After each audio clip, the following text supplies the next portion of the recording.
جن کے نقش قدم پر چل کر انسانیت راہ سعادت طے کرتی ہے، وہ شخصیات جو کمالات کے مظہر ہیں. اذن صلوات پڑھ لیں.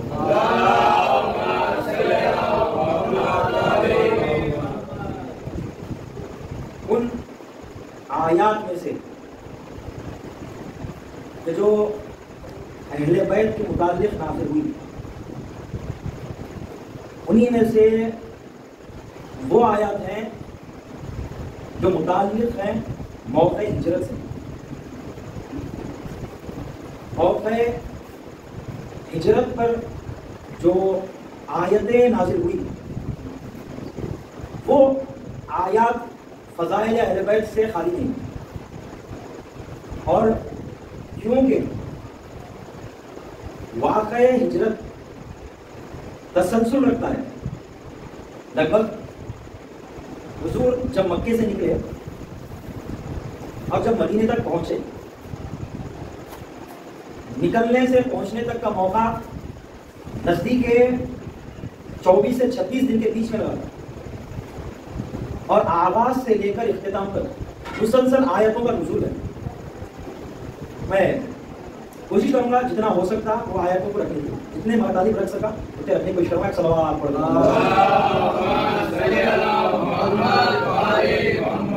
اعزان گرامی، جب حضور کو اعلان نبوت کیے ہوئے لگ بھگ 13 سال گزر گئے، اور سرکار نے 13 سال تک بڑے ہی سخت حالات گزار دیے.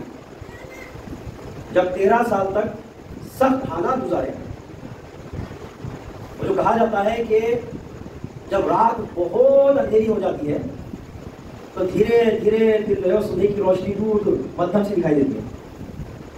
جب بڑے سخت ترین حالات گزر گئے اور بات اسلام کی کیا صاحب اسلام کے ختم تک پہنچ گئی، اور کوشش یہ کی جانے لگی کہ اب رسول کو قتل کر دینا چاہیے. اب جب پورے اہل مکہ سے رسول خدا مایوس ہو چکے تھے، ایک کے بعد ایک مدینے کے لوگ اٹھ کے آ کر رسول کی بیعت کرنے لگے. تب جو کیا کرنا، حضور 13 سال سے مکے میں رہتے ہیں اور مکے والوں نے ابھی اسلام قبول نہیں کیا، لیکن مدینے والے اوس و خزرج کے قبیلے باری باری گروہ در گروہ جماعت در جماعت آ کر مکے کے باہر آ کر رسول سے بیعت کر جاتے ہیں کہ اے رسول اللہ آپ مدینے تشریف لائیں، وہاں پر ہم آپ کی جانوں سے ضمانت کرتے ہیں. وہاں جوف در جوف آ کر بیعت کا وعدہ کیا کہ آپ آئیے، ہم آپ کے جو ہے نا انتظار میں. ایسا ضمن ایک جملہ عرض کر دوں، جو نبی کی سیرت تھی کہ کسی شہر کے لوگ بلائے تو وہاں پر جائیں، اور نبی کا نواسا کوفیوں کے خط لکھنے کے باوجود کیسے نہ رہے، دعوت پر جانا ضروری تھا. ضمن ایک جملہ عرض کر دیا. ایسا مسلسل مدینے والے آ کر رسول اللہ سے بیعت کرنے لگے. اب پیغمبر اسلام اس انتظار میں ہے کہ کسی نہ کسی طریقے سے حکم مہاجرت آئے اور مکہ چھوڑ کر مدینے جائے، کیونکہ مکے میں اتنی امنیت نہیں تھی، شانتی نہیں تھی مسلمانوں کو. تو حضور ایک ایک کر کے سب جا نہیں سکتے. حضور نے ایک ایک کر بجانے لگے کہ تم فلاں دن چل جاؤ، تم فلاں دن چل جاؤ، تم اپنا خاندان کو فلاں دن چلے جاؤ. اس طرح سے حضور ایک ایک کر مکے سے مسلمانوں کو مدینے بھیجانے لگے. یہ کردار ہے اسلام کا. دنیا میں جب مشکل کا وقت آتا ہے تو کیا کیا جاتا ہے، بڑے بڑے جنرل جو رہتے ہیں وہ خود سیف جگہ رہتے ہیں، اور پہلے بیچارے چھوٹے چھوٹے پہلے جو ہے نا وہ بارڈر پہ چلے جاؤ، پہلے خدافظ ہو جاتے ہیں کیونکہ بلائے دن پہ آ جائے میں کو. یہ اسلام کا کردار رہا ہے کہ حضور خود مکے میں رکے رہے اور اپنے ماننے والوں کو مدینے بھیجا کہ جاؤ وہاں پر شانتی. صلوات پڑھ دو.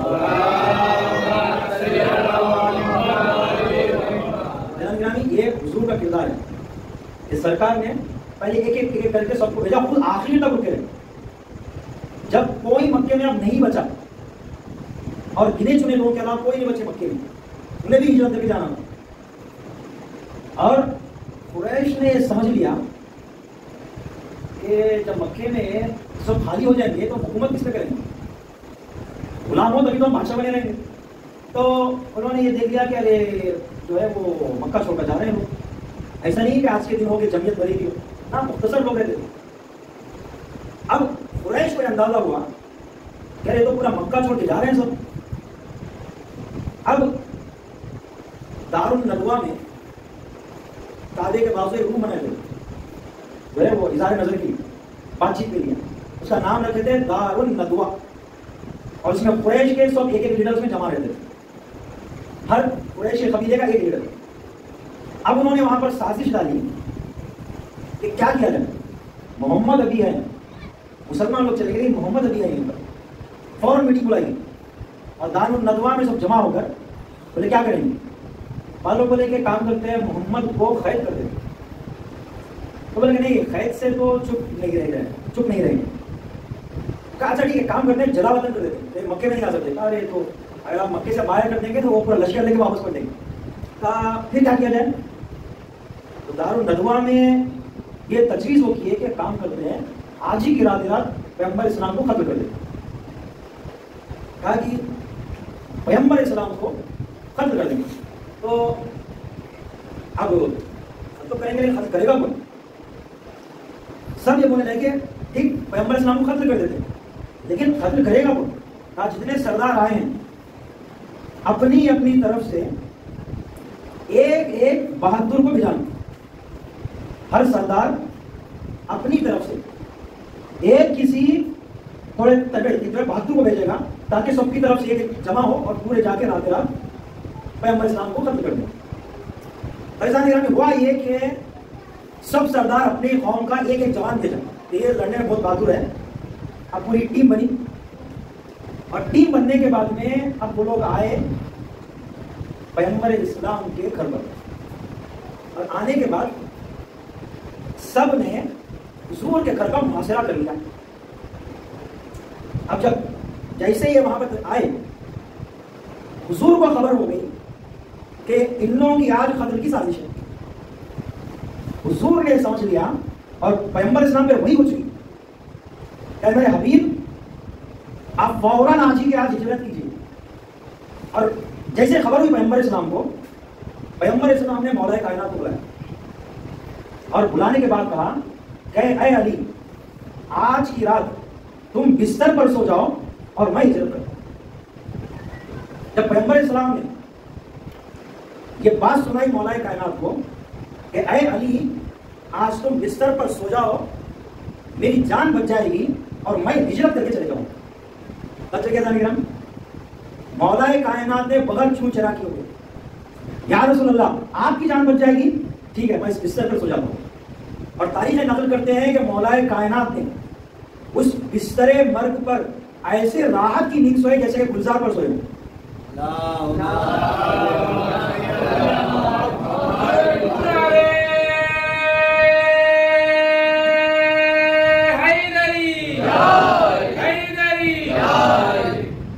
ایسا نہیں رہا مولا کائنات اس شب ایسے سوئے بستر رسول پہ کہ بعد میں مولا کائنات نے فرمایا کہ آج کی رات ایسی سویا میں کسی پوری زندگی میں ایسی نہیں. یہ عالم تھا اطمینان کا کہ اس طرح سے موت کے بستر پر سو گئے جس طرح کے پھول بچھا کر سو گئے. اور تاریخ یہ سمجھتی ہے کہ مولا کائنات رسول کے بستر پر سو گئے اور بہت بڑا کارنامہ کیا. عزیزان حقیقت یہ ہے کہ ایسا نہیں تھا کہ مولا کائنات یہ کوئی نیا کام کیے ہوں. ایسا نہیں تھا کہ مولا کائنات کوئی نیا کام کرے ہوں کہ اپنی جان چھوڑ کر رسول کی جان بچائیں. یہ طریقہ حضرت ابو طالب کا تھا کہ کبھی پیغمبر اسلام کو ان کے بستر پر سونے دیتے اور کبھی پیغمبر اسلام کے بستر پر کبھی اپنے بیٹے طالب کو سلاتے، کبھی عقیل کو سلاتے، کبھی جعفر کو سلاتے، کبھی علی کو سلاتے، تاکہ میرے چاروں بیٹے چلے جائیں لیکن رسول کی جان بچ جائے. صلوات پڑھے محمد. یہ طریقہ تھا حضرت ابو طالب کا کہ ایسا نہیں تھا یہ پہلی بار تھا. حضرت ابو طالب کا یہ ہمیشہ کا شیوا تھا کہ ایسا نہ ہو کہ پیغمبر اسلام سوتے رہیں اور رات رات دشمن پہ حملہ کر دیں. اس لیے سرکار کی جان بچانے کے لیے ہمیشہ یہ حضرت ابو طالب کا طریقہ تھا کہ رسول کے بستر پر اپنے بیٹوں کو لکھا دیتے تھے تاکہ جان جائے تو میرے بیٹوں کی جان رسول کی جان بچ جائے.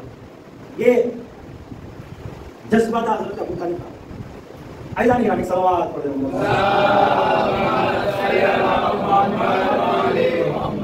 اب ہوا یہ کہ پیغمبر اسلام پہ آیت نازل ہوئی کہ آپ کو ہجرت کرنا ہے.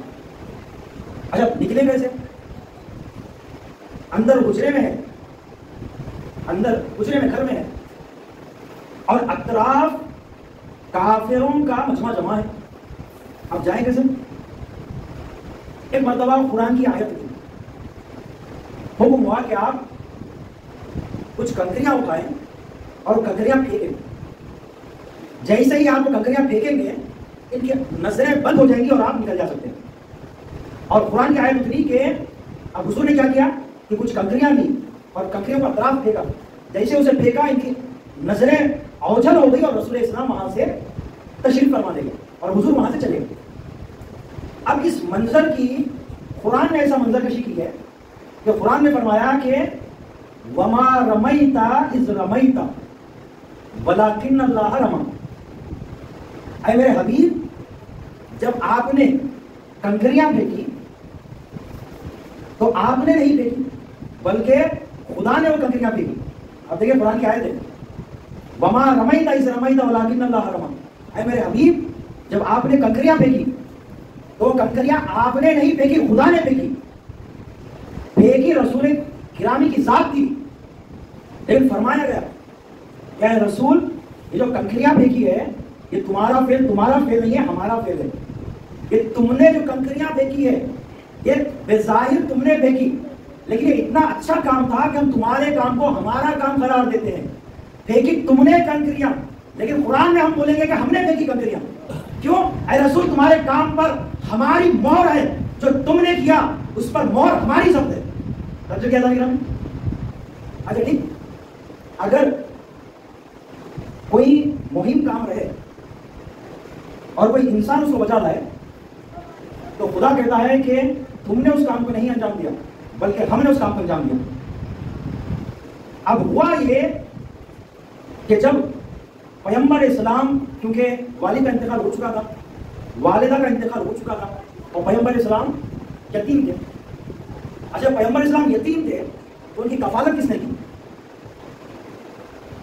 جب حضور کے ماں باپ نہ تھے تو حضور کی کفالت کس نے؟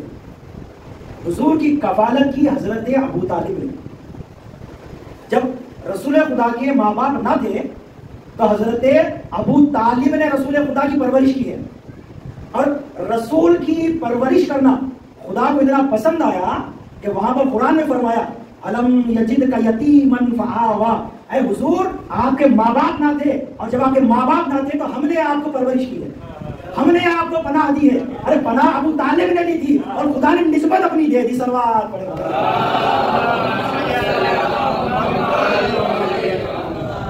الم یجدک یتیما فآویٰ. اے رسول جب ہم نے آپ کو یتیم پایا تو آپ کو پناہ دی. بھائی پناہ خانہ کعبہ میں نہیں تھے، پناہ خانہ ابو طالب میں تھے. خدا نے فرمایا کہ ہم نے پناہ دی، جبکہ پیغمبر اسلام کو دوران یتیمی میں حضرت ابو طالب نے پرورش کی. جب اس بات پر غور کیا جاتا ہے کہ ارے مکے میں اتنے گھر تھے، اتنے شرفا تھے، اتنی شخصیتیں تھیں، اتنے افراد تھے، کیا ضرورت پڑی خدا کو کہ ساروں کا گھر چھوڑ کر ابو طالب، حضرت ابو طالب کے گھر میں پیغمبر اسلام پرورش پائے. جب مکے میں اتنے بے شمار حضرات ہیں، کسی ایک بادشاہ کے گھر میں رہ لیتے، کسی ایک مالدار کے گھر میں رہ لیتے، یتیم ہے آپ کسی مالدار کے گھر میں رہ لیتے، کسی اور کے گھر میں رہ لیتے ہیں. کیا ضرورت تھی حضرت ابو طالب کے گھر میں پناہ لینے کی؟ ارے مکے میں اتنے گھر تھے، کوئی اور تو گھر ہوتا جہاں پیغمبر اسلام کو پناہ مل جاتی. عجب نہ ہو تاریخ آواز سے، ارے مکے کے گھروں میں یک کو تنہا جو گھر نظر آتا ہے، جس گھر میں کوئی بت نظر نہیں آتا، وہ خانہ ابو طالب ہے. ایک صلوات پڑھے محمد. نعرہ رسالت، نعرہ رسالت، نعرہ رسالت، نعرہ حیدری. ابو طالب علیہ السلام بآواز بلند صلوات. ستارہ ڈھونڈ کے بولا علی مولا، علی مولا، ستارہ ڈھونڈ کے بولا علی مولا، علی مولا. عزیزان کرام، تو بات دراصل یہ تھی کہ کعبے کے، میں ایک حدث لگا رہا ہوں، جب خدا نے دیکھا ہوگا کہ کعبے کا معاشرہ، جب اس نے بڑی غور سے دیکھا ہوگا، جب اس نے دیکھا کہ جتنے گھر ہیں، ارے ایک کو تنہا جسا گھر نظر آتا جو توحید پرست ہے وہ ابو طالب کا کرتا. اس لیے خدا نے کہا کہ جو مبلغ توحید ہے پسند نہیں آتا کہ وہ بت پرستوں کے گھر میں پناہ پائے. تنہا ابو طالب علیہ السلام کا گھر وہ نکلا کہ جہاں پیغمبر اسلام پرورش پائے. ایک بار دیگر سوال پڑھتا ہوں.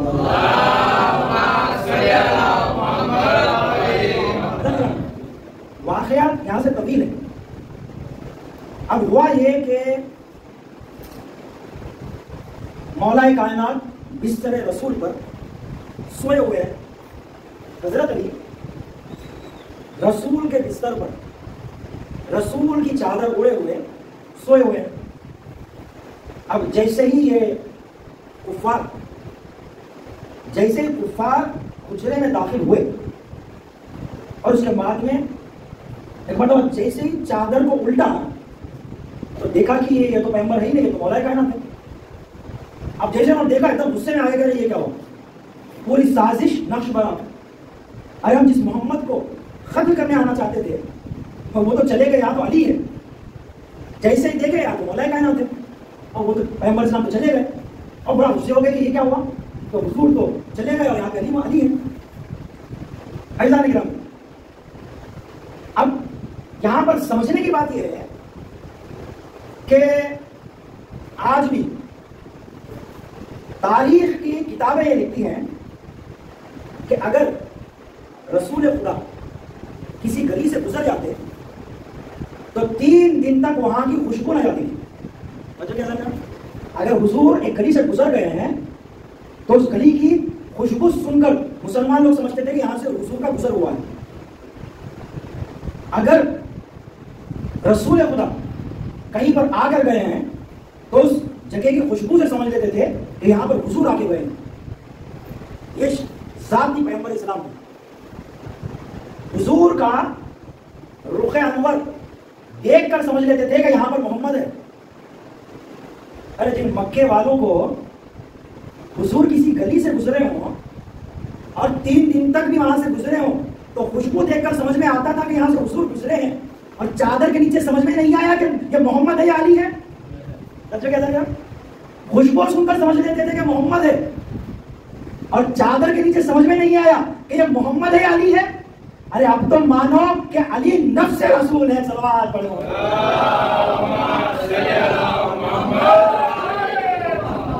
نعرہ حیدری، حیدری.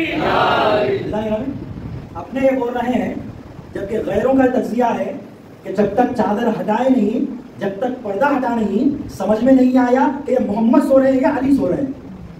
اب تو مانو نفس رسول علی کو کہ علی نفس رسول ہے. ایسا نہیں کرام یہ ایک بار دیگر سوال کر رہے ہیں. صبح کے ساتھ دل بولا علی مولا، علی مولا، زمین بولی فلک بولا علی مولا، علی مولا، ستارہ جھوم کر بولا علی مولا، علی مولا. نعرہ حیدری. ایسا نہیں کرام. اس میں تفصیل بہت زیادہ ہے. یہ جو واقعہ ہجرت ہے اور اس واقعے کے بارے میں قرآن میں بے شمار بہت زیادہ آیتیں بھی وارد ہوئی ہیں. ایسا نہیں ہے کہ بہت ساری، اس کے بعد مسلسل کئی آیتیں وارد ہوئی، اور اتنی آیتیں وارد ہوئی کہ حضور جس دن مکے سے نکلے اور وہاں سے نکل کر غار سور منائے، اور وہ پوری تفصیل ہے غار کی، اور غار میں جو آیتیں نازل ہوئی، اور وہاں سے نکل کر یثرب پہنچے، مقام قبا پر رکے، دوبارہ مقام قبا پر آئے، اور اس کے بعد پھر جب دوبارہ مدینے پہنچے، پورے 24 دن کم سے کم اس میں حضور کے لگے، اور ان 24 دنوں تک مسلسل موقع بہ موقع آیتوں کرتے ہیں. توجہ کیا جائے گا؟ پھر اس کی تفصیل ہے، میں اسی پہ بات روکتا ہوں، میری آواز ساتھ نہیں دے رہی ہے. تو انشاءاللہ اس میں اور بہت سارے تجزیے بھی ہوئے ہیں، اور تجزیوں کے علاوہ موقع بے موقع حضور پر آیتوں کا نزول ہوتا رہا. لوگ یہ سمجھتے رہے کہ کون بستر پر سوئے اور کس کو حضور لے کے گئے. آپ تجزیہ کر کے دیکھیے کہ غار میں کیا آیتیں اتری تھی اور بستر پر سونے پر کیا آیتیں اتری، وہاں کی آیتیں کیا تھی، یہاں کی آیتیں کیا تھی. میں تجزیہ کرنا چاہ رہا تھا، لیکن انشاءاللہ پھر بعد میں کبھی رکھتا ہوں. ایک بار دیگر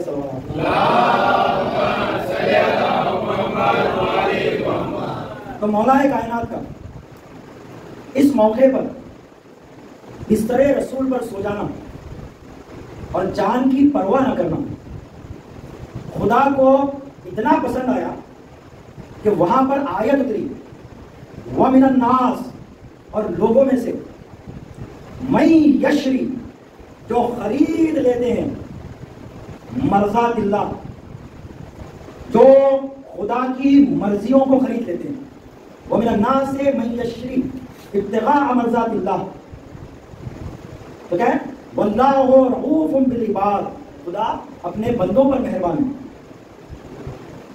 متفقہ طور پر تمام شیعہ سنی محدثین اس بات سے متفق ہیں کہ اس آیت کے مصداق حضرت علی، کہ جنہوں نے اپنی جان کھو کر، اپنی جان کو دعوے پر لگا کر رسول کی جان بچائی، اور یہ فعل خدا کو اتنا پسند آیا کہ خدا نے کہا کہ خدا ان بندوں پر مہربان ہے جو ان کی مرضیوں کو اپنی جان کے باعث خرید لیتا ہے. صلوات پڑھیں.